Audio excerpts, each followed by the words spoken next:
Mga probinsya, nag-delete po tayo dito. Yan o. Nilaglag natin sa kanlagay dito sa puno para maging silbing pataba mga probinsya. Yan o. Makapagod na. Tinga muna tayo. Nasa 4 na linya yung na-delete natin mga probinsya. Doon sa kabila yung nauna natin.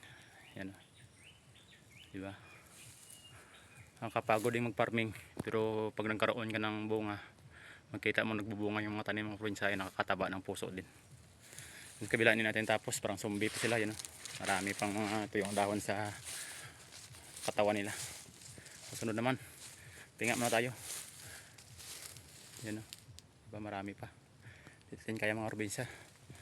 Nasa almost 1,000 pesos yan dito. Yan natin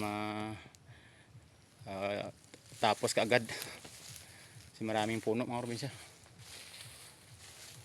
Yan o. Sarap sana to ano. Nakita ko doon sa YouTube din yung nagawa nilang mushroom yung mga dahon na to. Wala tayong alam, saka wala din yung tao na gumagawa dito.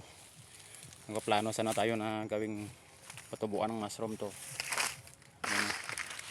Yan lang, wala tayong knowledge pa, baka sayang yung import natin. Pero sabi nila madali lang daw. Pero baka saka na. May mga sapat na tayong kaalaman sa kagamitan para magkaroon ng mushroom farming naman tayo mga probinsya. Kasi sayang yung mga dahon na yan. Ang dami. Dami yan dito. 3 area. Ito yung nagawa natin mga probinsya. Yung saban natin nasa 200 pieces. Yung natunda nasa 1,000.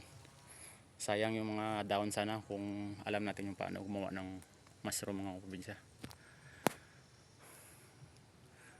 Wala rin nagkakandak ng training dito sa aming bayan. Mahina talaga. Walang kaalaman para kung paano patulong sa kanyang mga nasakupan. Iwan ko anong mga programa sa kanila, baka infrastructure lang sa kanila mga probinsya, wala sa farming. Diba? Maganda sana may mga ganong training mga probinsya, diba? Saka konting maragdagan yung ating mga kalaman sa farming mga probinsya.